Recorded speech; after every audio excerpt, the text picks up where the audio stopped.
Okay, how is the mic now?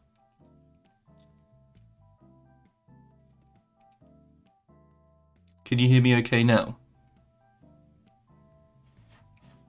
Well, I can check myself, can't I? I can unmute the stream and have a listen.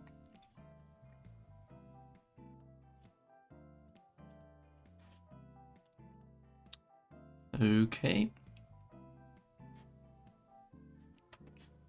Well, that seems alright. I can hear myself okay. You can hear me okay. Brilliant. Excellent. Yet again, weirdly, the chat's coming up twice, so I'll turn the chat off and I'll just read out the important things. So AI Kiddo 323 says they might not be here for long. Well, that's okay, because I'm going to record it this time, so you'll be able to watch later. So there were some great questions I had through Reddit, so I think I'll start off doing some of those, but please do post questions in the chat as we go along, and either we'll divert and do those, or I'll come to them after. So the first question I saw is by Reddit user TheVoidConsumesUsAll, and they're asking, do you agree with Penrose when he says that the modern approach to quantum gravity is fundamentally flawed, as the basic axioms of quantum physics lead to ideas that are just not right? He mentions having to redefine quantum physics from scratch to understand quantum gravity, rather than taking these axioms to be true and trying to fit gravity into them. And then he also links a little interview with Penrose.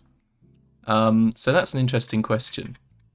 Well, to start off, there are these two big theories of 20th century physics. There's quantum mechanics, which deals with things that are very small, like atoms,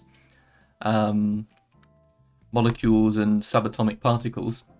And then there's general relativity, which is Einstein's theory of gravity, which deals with things that are much bigger, things like planets and stars and galaxies. And both of these theories are very good on their respective scales. So quantum mechanics is very powerful for very small things.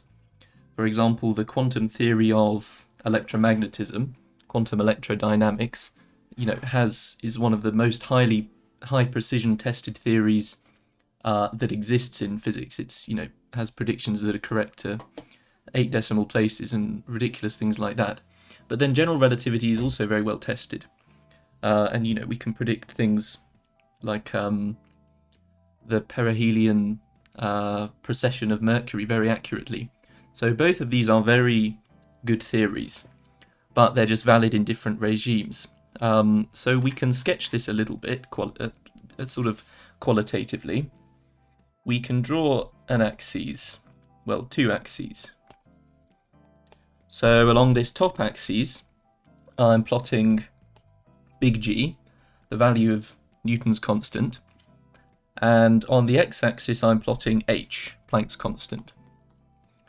So down here, in the limit where G is very small and h is very small, we have classical mechanics. This is stuff like Newton's laws, F equals ma, all of that stuff. Now, h, Planck's constant, this kind of measures how much quantum behavior is present in a system. If h is 0, there's no sort of quantum mechanical behavior in a system. So if we take, classical mechanics, including special relativity, and we make Planck's constant not 0, then we get quantum field theory, which is the quantum mechanical version of classical field theory. Okay. And now looking at G, if we start thinking about gravity, so when G is 0, that means there's no gravity, so gravitational physics is not really important. But if we give G a finite value, but we keep the quantum behavior 0, so we're not any distance away from this line, so h is still 0 along this line, here we have general relativity. And quantum gravity is difficult in that it lies right here. So quantum gravity is important when you have gravity and you have quantum effects. I mean, that's pretty obvious. That's why they call it quantum gravity. It's something that has to combine these two things. And it's difficult. There are a lot of different approaches to this, to finding a quantum theory of gravity, and none of them have completely worked at the moment, and there are a lot of difficulties there. So we can draw another plot. Here you imagine this is a 3D plot. So we have this axis going up, which is energy. So this is the energy scale that our theory is dealing with. And an energy scale pretty much corresponds to 1 over a length scale. So the further up you go in energy, the higher up you go in energy, the more you're zooming in, the smaller your length scale is. Okay? So this is like 1 over length. And these axes here are a little more confusing. These axes represent theory space. So in these directions, we represent all of the possible different theories you can have. Different quantum field theories.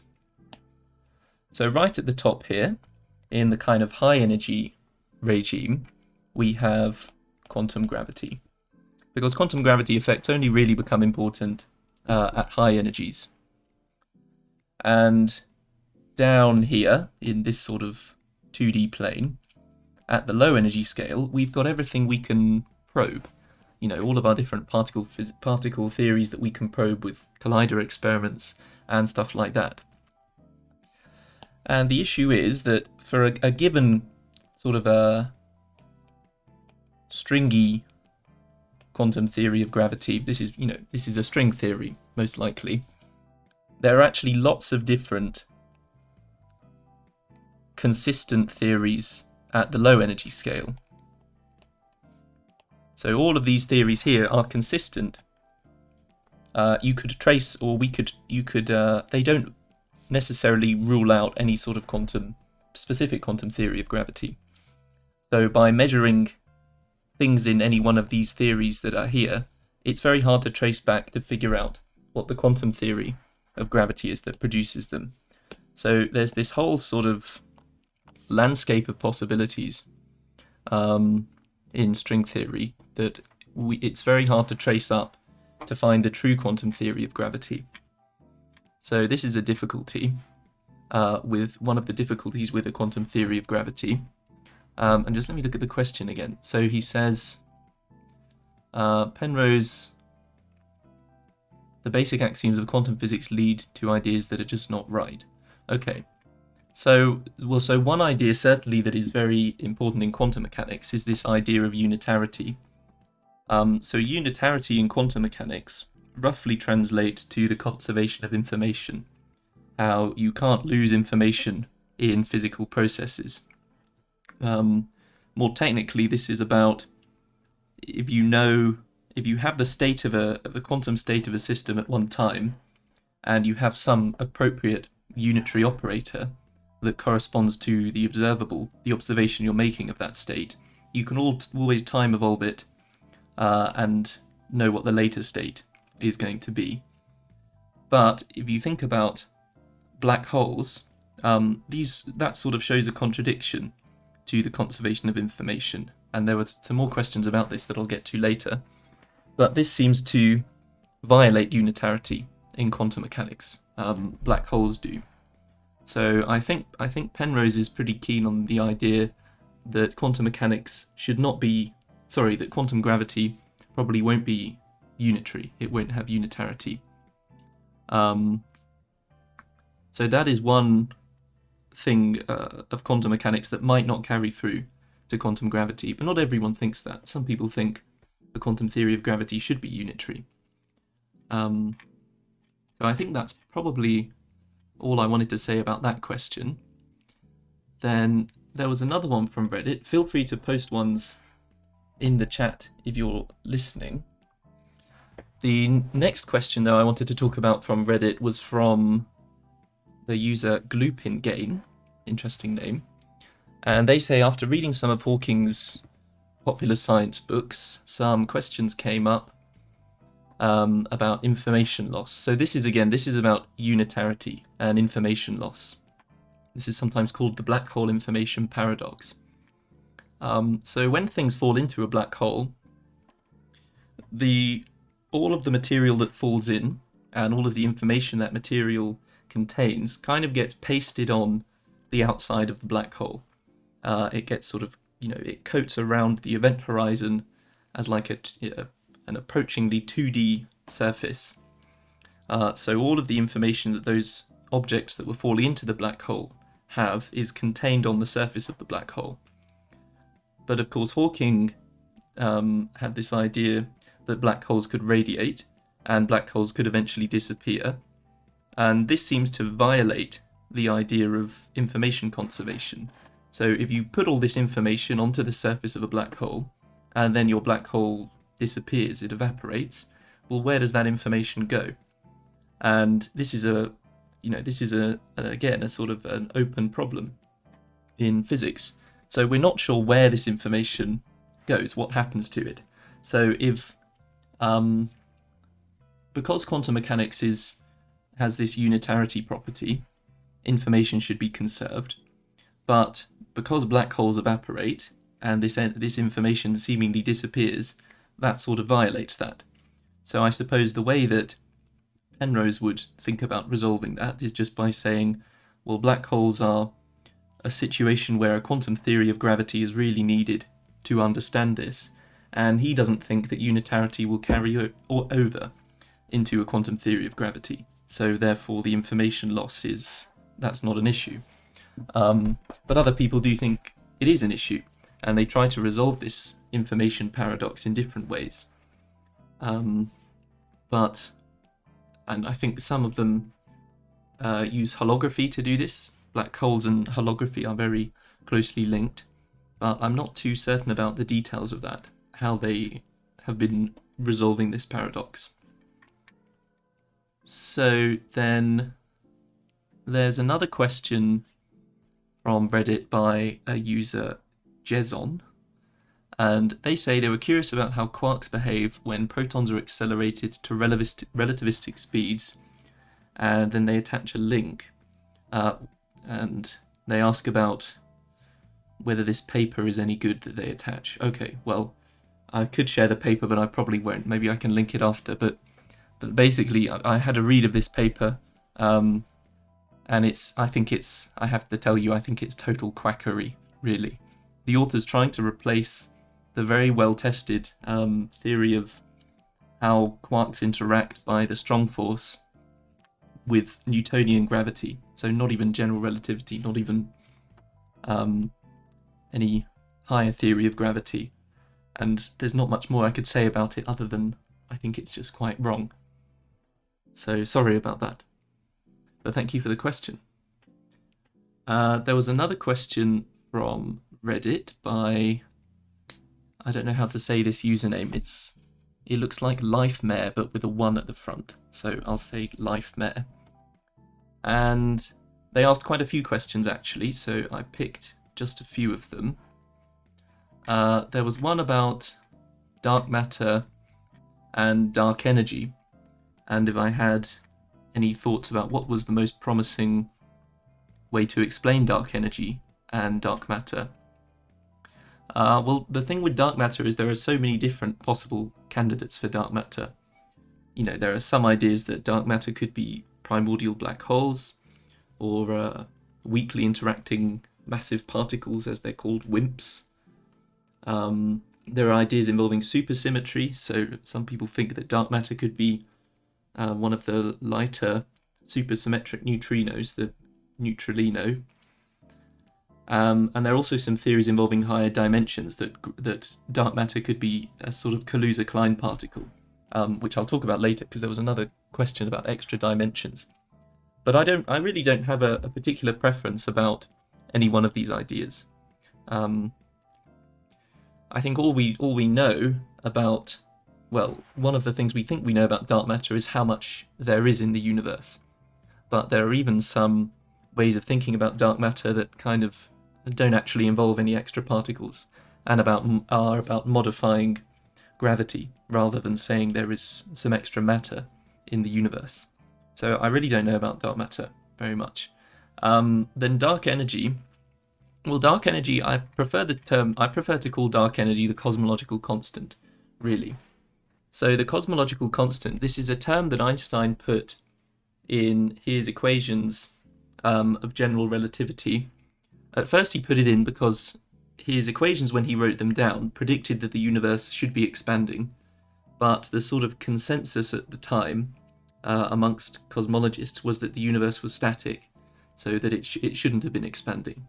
So he added this term in really as a fudge factor to stop the universe from expanding. And now we keep this factor because now we see it as being responsible for the accelerated expansion of the universe, which we do observe. I mean, there are some people don't think the universe is accelerating its expansion, and there is some debate about the data and how we've measured that and whether it's a good conclusion. But under standard cosmology, it's people think the universe is accelerating its expansion anyway, and that's a result of this dark energy, or the cosmological constant, which is a constant energy density throughout the universe which doesn't dilute. So even as the universe expands, the amount of energy in a single unit volume in the universe due to the cosmological constant doesn't change. It doesn't get diluted as the universe expands. And then in quantum field theory, there's a way you can calculate, or you can try and calculate a value for the cosmological constant, because the way we understand it is as this energy of the vacuum of space-time.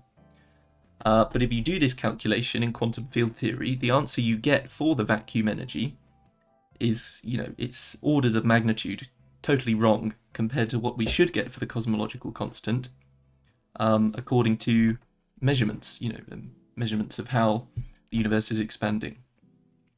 And this is a big problem in physics again. This is called the cosmological constant problem, that our sort of experimental measurement of the value we think the cosmological constant should have by looking at how the universe is expanding is totally at odds with the calculated value we get from quantum field theory.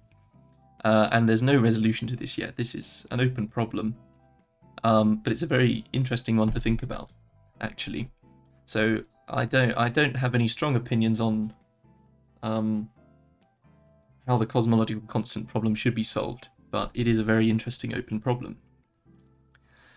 And they also asked another question about this same person, Life Mayor, with a 1 at the front instead of an L, asked how much credence is still given in the scientific community to the Big Bang and inflation as opposed to loop quantum gravity or other competing theories. So I really don't know much about loop quantum gravity at all, so I won't comment on that. But the Big Bang, well, the Big Bang is the idea that in the past the universe was a lot hotter and a lot smaller. Really, that it started at a space-time singularity.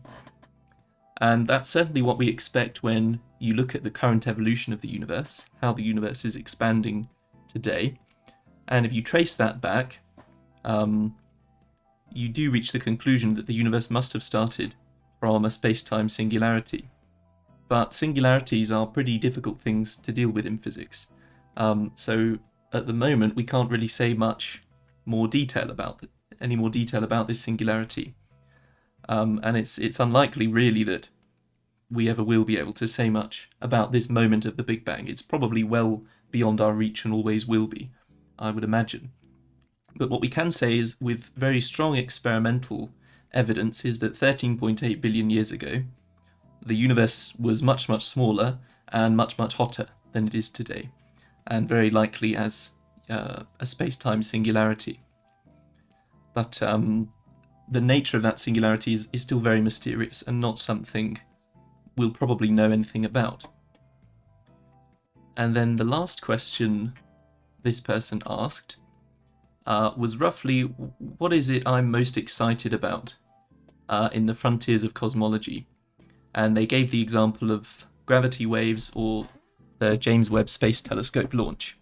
Well, so the thing I'm most excited about I think in cosmology, along that vein anyway, along the vein of the James Webb Telescope and gravitational waves, would be the launch of LISA that's scheduled for 2034. So LISA is kind of the what comes next after LIGO, the Gravitational Wave Observatory on Earth. So LISA will be a gravitational wave observatory up in space that will be able to measure gravitational wave signals much, much fainter than those that are accessible to LIGO. And that's exciting because in my particular research I'm interested in the electroweak phase transition, or phase transitions in the very early universe. And it's thought that these bubbles you get formed from these phase transitions in the early universe will produce gravitational waves, but these gravitational waves will be far too faint to be measured by LIGO. So by LISA, it's hoped that we'll be able to measure these things, which would be very exciting. It's also possible we might be able to measure some trace of inflation in these gravitational waves, but that's further away from what I know. But that's what I'm most excited about. LISA is probably the thing I'm most interested in. I just noticed as well, I didn't say hello. Somebody, Jep underscore EOOI said hello. I didn't say hello back. Hello. Okay, so that's what I'm most excited in cosmology. Hello, MK Erickson. Hello to you too. Then there was another question from Reddit that was by... I'll formulate a question in a minute or two. Oh, please do. Thank you very much. So, Electrical Orange 27 on Reddit said, several years ago, one of the LIGO facilities recorded the first ever detection of a graviton. It was subsequently deduced that the graviton had resulted from the coalescence of a pair of black holes.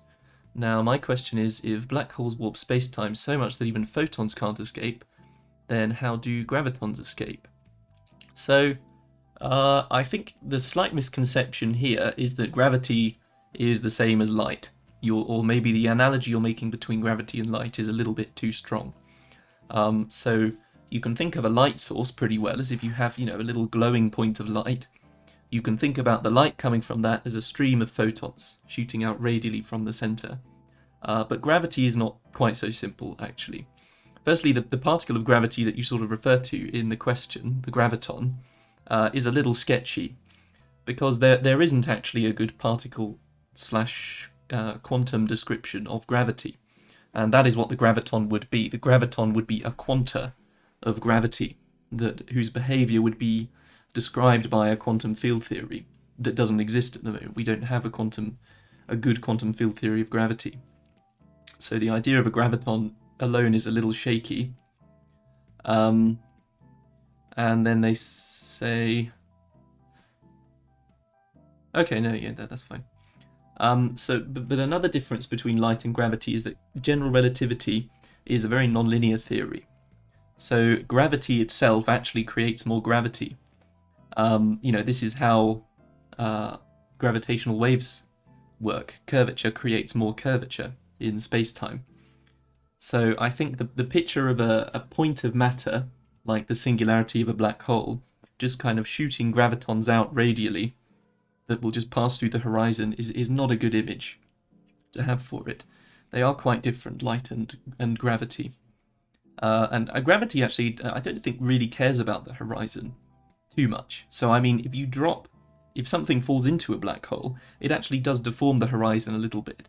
Now it doesn't deform it for long because there is a theorem, I think it's the no-hair theorem for black holes, that all black holes are pretty much identical and they're only distinguished by their mass, their charge, and their spin. But when stuff falls into a black hole, it does make the event horizon wobble a little bit. So the horizon is sort of less, I don't know, it doesn't take much notice of gravity in that way. I hope that answers your question. There was another one from Reddit user bradcroteau. I'm sorry, I'm really bad at reading these out. And they ask, is there any non-quackery work along the lines of anti-gravity effects? No, not that I know of, really. I mean, kind of on very large scales, you can sort of think of the cosmological constant as being like, sort of like anti-gravity, as in it creates an accelerated expansion that overcomes the mutual gravity of galaxies trying to pull themselves together. But it's not really anti-gravity, no. I don't think there's any non-quackery stuff about anti-gravity. If there is, I just haven't heard about it, as far as I know. Okay. Then there was another question from Reddit, from oneplusoneisfour, which is an interesting name. They say their question is basically about extra dimensions. So they talk about, he reads out an example from Professor Michio Kaku's interview or something. And he says, think of a fish swimming in a shallow pond. They live in a 2D flat universe with no awareness of the third dimension, which to them is a fiction. But if it rains, then ripples on the surface of their 2D pond appear as waves which they can clearly see. And then he says, maybe not the perfect analogy for 2D/3D interactions. However, my question, for our 3D world, what would the equivalent be for evidence of something happening in the fourth physical, as he means spatial dimension, and its effect on a 3D space? Can this be tested? What needs to be observed? What is needed to observe? What would it look like? And what do physicists think it should look like? Would we ever be capable of seeing the shadow or equivalent of the ripples on the surface? Which is a great question about extra dimensions. And extra dimensions are something I'm really interested in, so I'm very thankful you asked this. So whenever you're thinking about extra dimensions, I think the best low-dimensional analog, I know he gives the analogy of fish in a shallow pond as being like in 2 dimensions. I think Flatland, the book by Edwin A. Abbott, is probably the nicest one, which is a fun little book to read if you're interested. It's about 2D shapes living in a 2D universe called Flatland, and there's a part in the story where a 3D shape, a 3D sphere, comes to visit, and they describe how these 2D inhabitants of Flatland observe this 3D sphere coming to interact with them. And they describe how you see as this 3D sphere, well, I can draw it a little bit.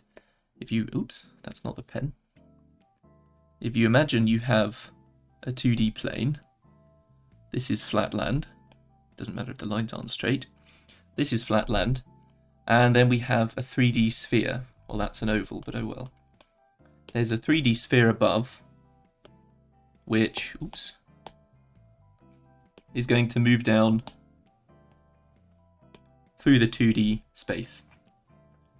And you can picture, as this moves through the 2D space, what these people in Flatland see is first, when it first touches the 2D plane, they see a point. And that's all. And then as it moves further down, they'll see a ring, or from their perspective, like a line segment, by the sphere coming through. And as the sphere continues to cut through, first they see a point as the sphere first touches the plane, and then as it crosses further through, they see a circle that starts growing. And then once we reach so that the equator of the sphere is passing through the plane, after that point, the circle starts getting smaller and it contracts to a point again. So that's sort of what you'd see in 2D for a 3D object passing through a 2D space. And you can think about what you would see in 3D. So for our universe, where we have 3 spatial dimensions, if you see a 4D sphere passing through our universe. And in complete analogy to that, what you'd see would be something starting off from a point and then growing larger and larger as a 3D sphere until it reached its maximum size, and then shrinking down again back to a point, is the analogy for what you'd see there. But of course that's just, that's a little fun thing to think about. It's not sort of what physicists are interested in. But extra dimensions in physics are actually very interesting too. And physicists have become increasingly interested in extra dimensions in the last, the last few decades, quite a few decades, I suppose. So think about string theory. String theory, in order to be consistent, requires there to be 11 space-time dimensions. That's 10 spatial dimensions and 1 dimension of time. Usually physicists refer to time as the 4th dimension. So we need 7 extra space dimensions for string theory to be correct. But of course you don't see 7 extra spatial dimensions. We live in a 3-dimensional space. So surely that's proof that string theory is wrong. How can it be correct if there aren't these 10 spatial dimensions? And the way that string theorists get around that is by saying that these extra dimensions are there, but they're just very small. They exist on such a small scale that you can't see them, and actually it's very hard to measure them. Because remember, like I was sort of saying earlier, when I drew this plot with an energy scale, and I said an energy scale is like 1 over a length scale. Well, if you want to look for things that are on a very small length scale, you need to do experiments that are on a very big energy scale, because they're related by 1 over each other. So these extra dimensions are hidden to us, because they're very little, and they need a lot of energy for us to probe them. But they do have consequences on our 4D spacetime. So that was your other question, was about what are the consequences of higher dimensions on our lower dimensional 3D plus time universe. And there are lots of consequences. So even outside of string theory, if you just have extra dimensions, this actually leads to a huge number of extra particles that we would observe in fundamental particles. In fact, an infinite number of fundamental particles, so-called Kaluza-Klein particles. If you add an extra dimension that is kind of curled up on itself, so what I mean by curled up on itself is that if you go around in this extra dimension, you get back to where you started. It's like a circle, you can picture it as. If you add these extra dimensions, you add an infinite tower of extra fundamental particles, which are called Kaluza-Klein modes. And these are things that, in theory, you would be able to detect, extra particles you could measure. And this is actually one of we were talking about dark matter earlier. A possibility some people think is that dark matter could be made of, a Kaluza-Klein particle of some kind, resulting from an extra dimension. Well then, okay, a fair question after that would be, well, why haven't we seen any of these new particles? Where are these Kaluza-Klein particles? And the answer to that is that these extra particles get more and more massive as you go up. So there are infinitely many of them, but they get heavier and heavier and heavier as you go along. And because they're more massive, it means it's harder to produce them in collider experiments. Because from E equals mc squared, if you want to produce a little bit of mass, you need a lot of energy. And the more massive these particles are, you need a lot more energy from your collider experiments to make them. Okay.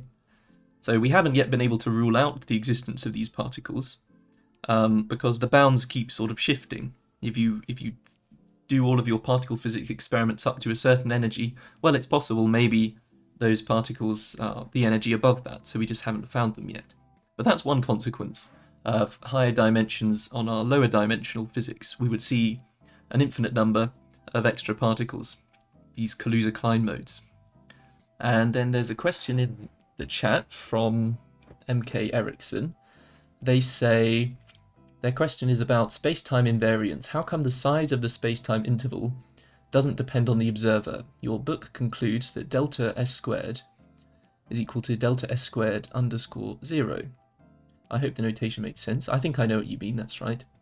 And we can therefore say that space and time interval is invariant. I do not really get that conclusion fully, or at least to a satisfactory degree.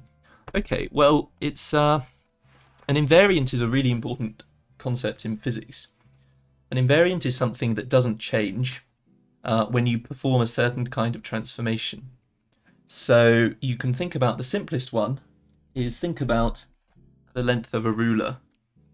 So the length of this ruler remains fixed no matter what transformation I do on it that involves rotating it. I can rotate this ruler however I like, and its length remains fixed. I can move it with respect to me. I can translate it, and its length still remains fixed. It doesn't change it in any way. And the analog of this you're referring to, the space-time invariant, has to include a time component, because the transformations I was demonstrating there, translations in space, and rotations in space, are not all of the transformations that are possible in our space-time, which has 3 spatial dimensions and 1 time dimension. In our 4D space-time, these transformations, like translating in space, are replaced by so-called Lorenz transformations. And Lorenz transformations mix up space and time. So to have an invariant quantity which stays invariant when you do these Lorenz transformations, which mix up space and time, your invariant quantity has to involve time as well. So the way this is often written is like this, where x I've underlined because it's a vector. This is the invariant interval for 4D Lorenz transformations. So I suppose there are 2 ways of looking at it. You can think of Lorenz transformations as coming from the fact that this interval is constant, that delta s squared is equal to delta s squared naught, as you've put it.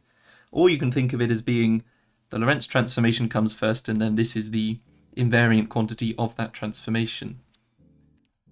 But I suppose I prefer it to think of it as this being the more fundamental thing. The invariant interval is what comes first, and then the Lorenz transformations come out of that. But they all follow from this postulate of special relativity, that all of the laws of physics should be the same in all inertial reference frames. So you've probably seen, I wonder which book you're reading that says this. Let me know which book you're reading, just out of interest. But I'm sure if you're studying special relativity, you will have seen this principle of relativity, where this comes from.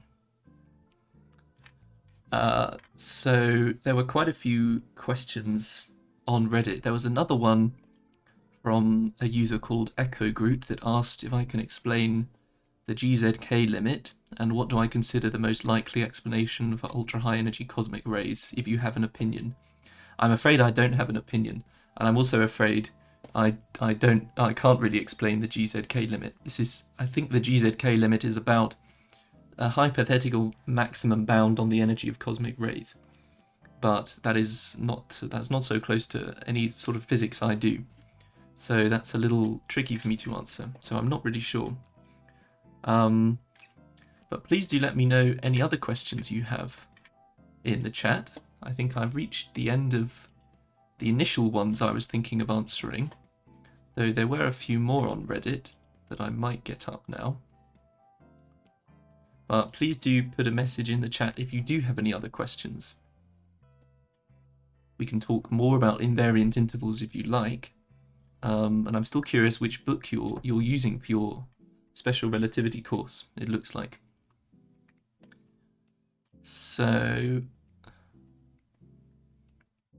okay, so there was another question.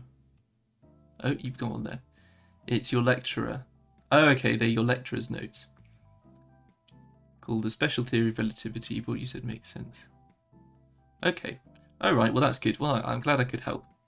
I hope you're enjoying your special relativity course. Oh, what are some of... Oh, hello again, Quark Chum. What are some of my favourite paradoxes? Huh. That is a good question. Well, I can't even think of that many. I mean, the one that just comes to mind is the twin paradox. But that's actually not really a paradox at all. Or at least I've never really understood why it's a paradox, because it actually has a resolution. Yeah, I don't know. I mean, the grandfather paradox, that's an interesting one, but I don't know. That's sort of getting on sci-fi time travel route. I don't know if physics has much to say about the grandfather paradox, or if that just is one of those unusual things that we can't say much about. But your first year's semester learning Python from scratch. Oh, okay. Right, well that's brilliant. It's always good to learn one or two coding languages while you're doing your degree. Fantastic. I'm glad you're enjoying special relativity. Very good. So the twin paradox, it's not actually really a paradox, which is why it's a little bit of a rubbish name. The idea is you start off with two twins on Earth that have the same age. Well, this is one relevant to relativity, actually. So you start off with two identical twins on Earth, and then one of them gets in a spaceship, and this spaceship flies off away from the Earth at very close to the speed of light, very high speed, and then that twin comes back on the spaceship, and the two twins are reunited on Earth. Now, when they reunite, the twin that was off in the spaceship will return younger. Well, not younger, sorry. Rather, the twin that was left on Earth will have aged more than the twin that was in the spaceship. And that's because relativity kind of tells you that the faster you move through space, the slower you move through time. So the twin that shot off on the rocket, they will have aged less than the twin that was stuck on Earth. They have aged more. They have travelled faster through time than the twin in the rocket. And the reason I think people call it a paradox is that, well, think about it from the perspective of the twin on the rocket. So when they look out of their back window of their spaceship, they see the Earth whizzing away from them at a very high speed. So who is to say who is moving away from the other one? Who is to say that it's not the Earth that is shooting off behind the rocket and the rocket is staying still? Because one of the things relativity gets rid of is absolute velocity. There's no such thing as absolute velocity in special relativity. So how do you resolve this? How can you say within relativity which twin is shooting off in a rocket, which one is shooting off, and which one is staying still? And the resolution is I think just that in order to start off on Earth and then whiz off at a high speed, the twin in the rocket is going to have to accelerate. They don't just suddenly start traveling with a high velocity. They have to have an acceleration. And if you've ever been in a car or a train, when you start speeding up in a car, you get pushed back by the acceleration. So the twin does have a proper observable thing that they can measure and say, oh, well, I have definitely been accelerated. Whereas the one on Earth doesn't feel that. They wouldn't feel that acceleration. So it's not really a paradox, actually, because you can always say that the twin in the rocket is the one that is accelerating off, that is moving. So they're the one that experiences that ages less when they come back. The twin on Earth is the one that ages more. So that's an interesting question. Paradoxes are fun. Pradeep 12 Kumar says, hello, sir. Oh, hello again. You were here yesterday, weren't you? Excellent. So we were just talking about the twin paradox, and we've been talking about relativity quite a bit today, special and general. Does anyone else have any points they want to ask about relativity, about anything you like? We can chat about that. Or higher dimensions. Higher dimensions are also being quite a lot of interest today. So do let me know.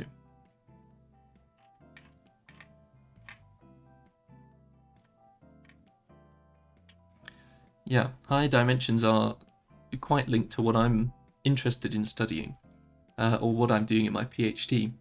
So one of the main models I study in my PhD is this so-called Randall Sunder model, which I talked about a little before. So this is a model that has extra dimensions. Well, it has one extra dimension. It has a fourth spatial dimension, or a fifth space-time dimension. Because remember, we count time as a dimension. Oh, there's a question there. What about the ladder paradox undergoing Lorenz length contraction? The ladder paradox. I haven't actually heard of that one. Let me look it up. The ladder paradox is a thought experiment parallel to the ground traveling horizontally. Oh, this one. Oh, okay. So this is like I don't know this one in terms of ladders. I know it in terms of train tunnels. So it's about, the setup is like this. You've got, I'll do it in terms of trains. So you've got a long stretch of railway, and then you've got a hill that a train has got to get through. So the train tunnel looks like this. And then, you know, we've got, this is all solid hill inside here. So the train can pass through the tunnel like that. And here's the train. That's a really bad train. Well, let me just draw it anyway. Okay, here is the terribly drawn train. Well, actually, the point of this is I've drawn this a bit wrong. Okay. The idea is that the train is longer than the tunnel, is the thing. So here they are still. And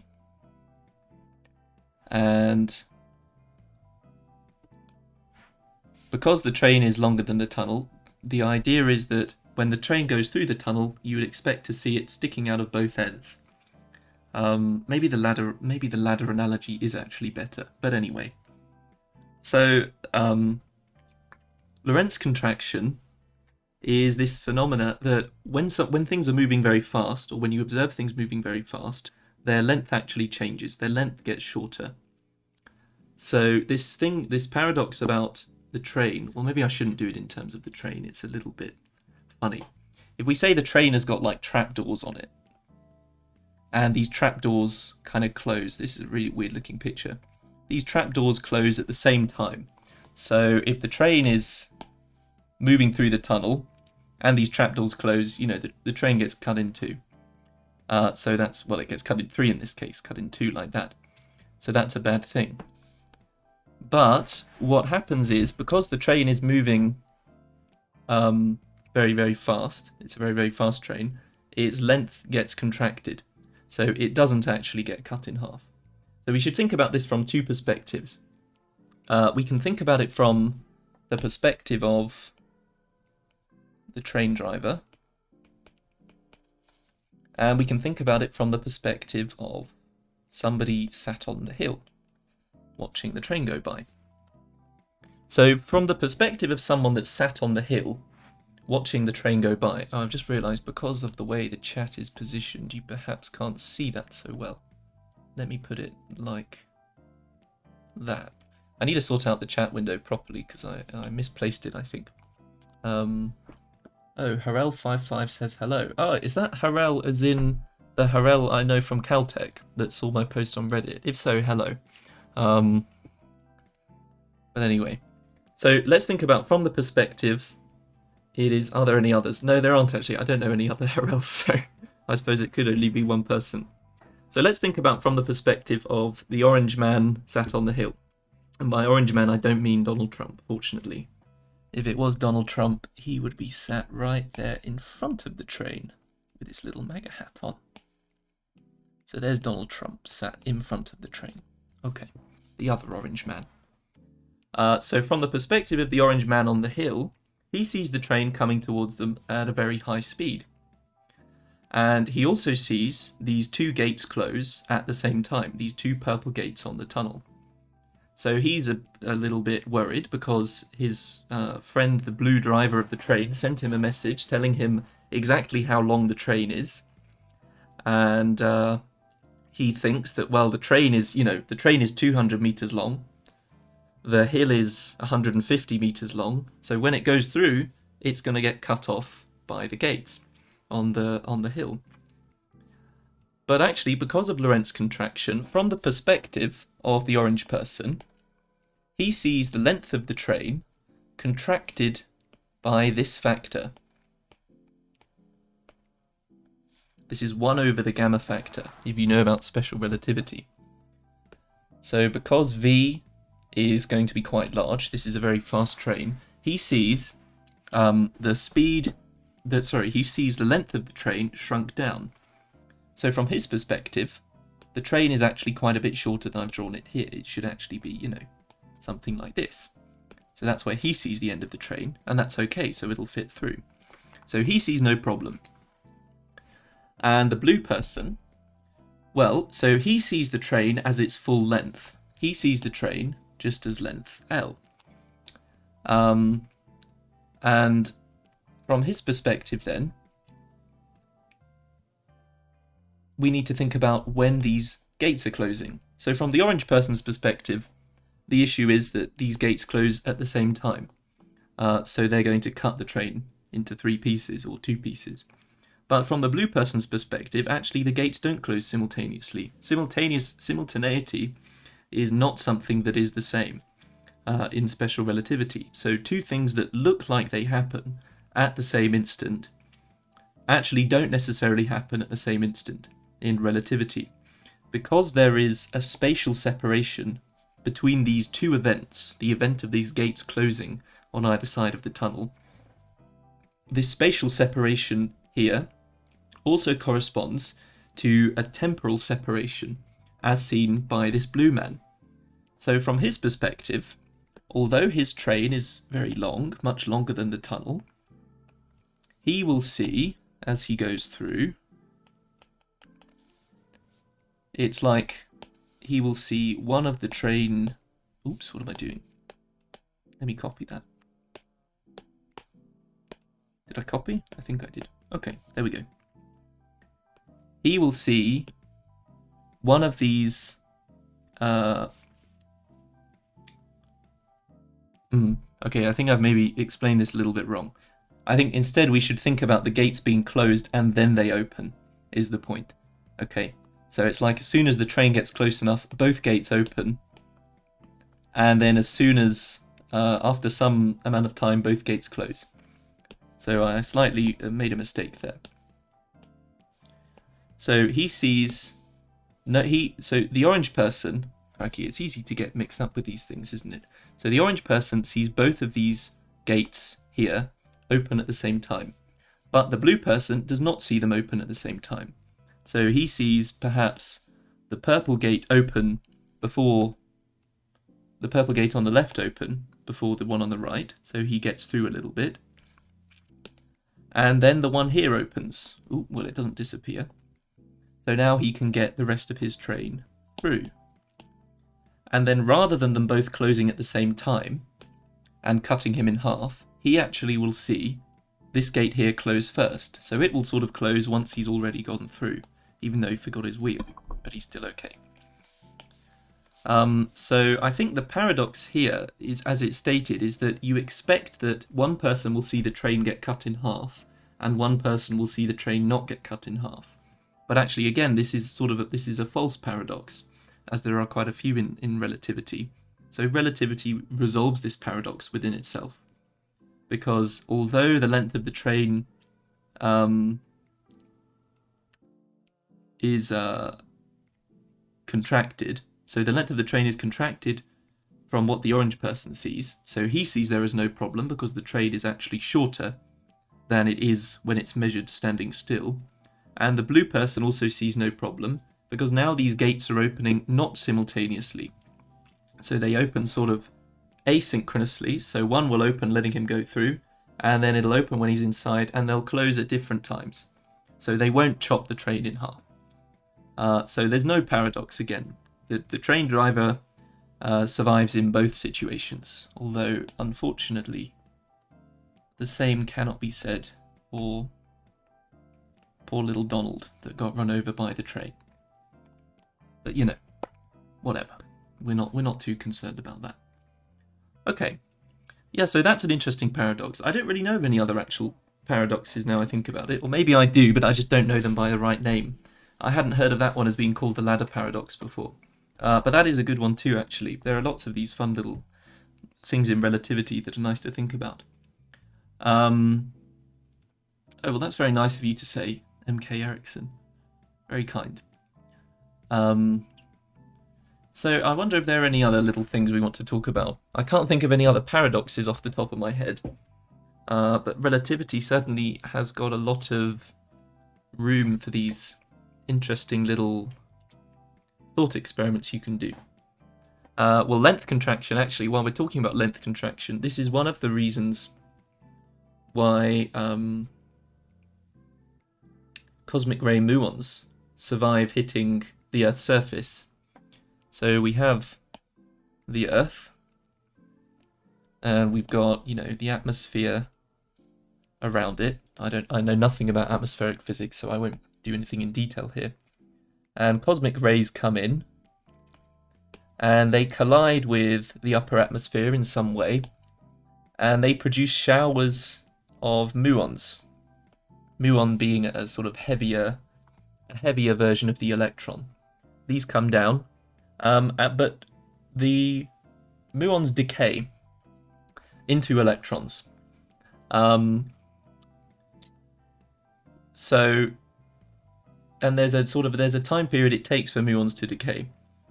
And if you were to take that just as given, then far fewer muons should reach the Earth's surface than you'd expect, because most of them will have decayed since after these cosmic rays hit the atmosphere. But because of relativity, from the perspective of the muons, as they're moving very, very quickly towards the surface of the Earth, they see the distance from the atmosphere to the surface of the Earth contracted. So they see a shorter distance between the atmosphere and the surface of the Earth than everyone standing on the surface of the Earth does. So that means they can make it. They don't experience as long a distance, so they make it to the Earth okay. And then from the perspective of someone standing on the Earth, the way we understand that is that because the muons are moving very, very quickly, they experience time dilation. So the time they experience is less time than the time we observe for them to experience. Because they're moving very, very quickly, they don't experience as much time as we measure them to experience by watching them fall from Earth. So that's how muons manage to get to the Earth's surface, despite the fact that they shouldn't, because they decay quite a bit quicker than that. So there are some questions. So Harold remembers, I remember another one from class about whether or not a kid could reach some candy on a relativistic pole or something, but I don't remember the details. Well, that does sound interesting, but I don't know that one either, how you're referring to it. Then there's just some chit-chat. Very nice to see. Your mechanics lecture is 10 out of 10. Oh, yeah, lecturers are always a mixed bag. During my undergrad, we had some fantastic lecturers that were, really brilliant and inspiring, and we had some less good ones, who I obviously won't name. But on the whole, all my lecturers were really good. It's just sort of luck of the draw, really. I find if you have a bad teacher, it can definitely do a lot for making you not like a certain subject. But sometimes you just don't like them anyway. I really don't like condensed matter physics, for example, which everyone tells me, condensed matter physics is great.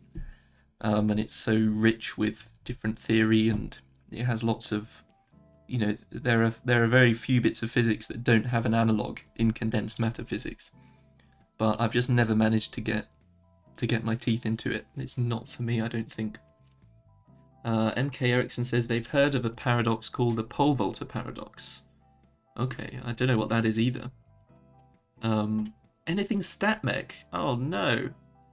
I absolutely love StatMech. That's my favourite. It's such a beautiful and sort of minimalist thing. It has such few base assumptions, but you can do so much with it. No, I absolutely love statistical mechanics, for sure. Well, we are just about coming to the end now, so I suppose I'll just say thank you very much for listening and for interacting. I've been recording this, so assuming it hasn't mucked up somehow, I'll post this stream on my YouTube channel, so you can go back and watch it there. In case you missed any of the questions, I may have answered your question and you could have missed it. So if you have any questions for next time, I'll be doing this every Tuesday and Friday at the same time. Then please feel free to submit them on my Reddit or follow me on Twitter, send them on Twitter. Or if you want to ask an anonymous question, then you can use the contact form on my website. However you want to do it, totally fine. And you can also come and join me on Thursday, where I'll be doing Mario Kart and physics chat, which is a little more informal, and I won't have my whiteboard out. But yeah, Pradeep says, read my message. What was your message? You said, why did Nikola Tesla say that 369 is key to the universe, and exactly how can we use this code to manifest anything we want in our life like him? I can't say I've heard about that before, but I think that probably, I don't know, that doesn't sound much like physics to me. I certainly think there's not much you can do to manifest stuff in your life other than there's no code to the universe. You just gotta go out and do it, you know. But thank you for messaging nonetheless. So yeah, I will catch you all on Tuesday, I hope. So yeah, submit your questions on Twitter, Reddit, etc. And it's been great talking to you all. Thank you very much. Speak to you all soon. Bye.